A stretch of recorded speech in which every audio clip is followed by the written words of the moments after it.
Kenal dengan istilah consolidate bottom of pyramid nggak kira-kira? Kita semua tahu bahwa di strata piramid tertinggi, di mata rantai makanan yang tertinggi ada yang namanya manusia. Dan di sesama manusia ada lagi piramid yang tertinggi lagi, yaitu 3% populasi tadi memiliki kekayaan 70% manusia. Jadi ada piramid di atas piramid. Faktanya lagi adalah 10% manusia, kekayaannya itu sama dengan 90% manusia di bawahnya. Itu adalah piramida ekonomi dunia. Sementara kita tahu, bentuk ekonomi terbaik itu bentuknya seperti pensil, bukan seperti piramid. Atasnya runcing, namun di tengah sampai bawah adalah rata. Itu ekonomi ideal, yang sedikit sekali periode di mana zaman kehidupan manusia hal itu tercapai. Dulu pernah di awal, pertama kali ekonomi dunia itu berbentuk seperti pensil, yaitu ketika zaman Yunani, zaman para filsuf hidup, Socrates, Plato, dan lain sebagainya. Karena kebutuhan sandang, pangan, papan itu tanpa usaha seakan-akan udah dapat. Jadi kehidupan di wilayah itu bersantai, setiap hari hanya berkesenian, berfilosofi, dan berbudaya tinggi lainnya. Seakan-akan nggak kerja untuk memenuhi kebutuhan pokok mereka yang dasar, yaitu sandang, pangan, papan. Lalu di Eropa abad pertengahan itu disebut zaman Renaissance. Juga demikian, lihat saja bangunannya, karya seni tinggi Eropa. Walaupun mereka mendapatkan harta itu semua dengan menginjak kaki negara-negara jajahan di Amerika Latin, Afrika, dan Asia. Tapi di zaman itulah kejayaan Eropa, di mana ekonomi Eropa seperti pensil piramidanya. Sekarang bagaimana? Parah. Dasar piramidanya lebar, mengecil di tengah, serta tinggi tajam di atas. Karena apa? Karena selain the winners-nya sudah ada, the winners takes all, mereka juga menggunakan kekuatan pemerintah sebuah negara untuk menjadi pion mereka, mengatur agar kekayaan mereka menjadi abadi. Itulah strategi para kapitalis di top of pyramid pada saat-saat ini. Setelah itu ada lagi.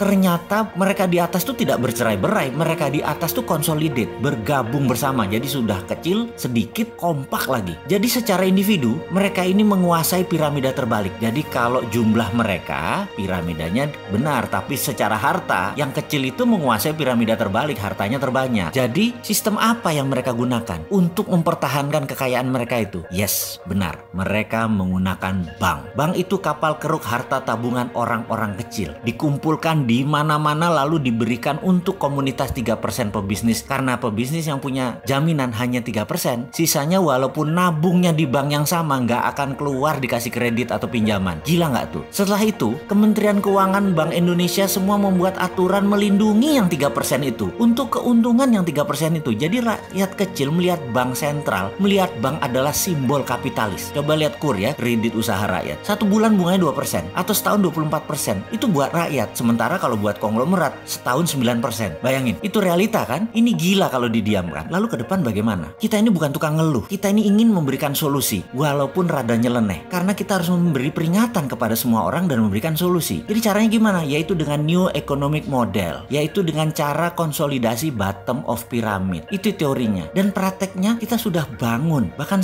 organisasi tersebut sudah jalan. Kok belum banyak yang tahu? Ya terang saja, hegemoni pengusaha ekonomi sekarang gerah. Bisa-bisa bank tutup. Karena bank itu kan sumber riba, keuangannya pakai pinjaman. Bank tutup, fintech tutup kalau kita jalan. Karena kita bisa melepas cengkraman kapitalis. Kita bisa membuat rakyat jadi berkuasa. Tapi sayang, belum bisa jalan. Tapi kita nggak nyerah. Karena apa? Karena kemakmuran itu hak semua orang. Solusinya sekali lagi di mana? Solusinya segera setelah video ini. Selamat menyaksikan.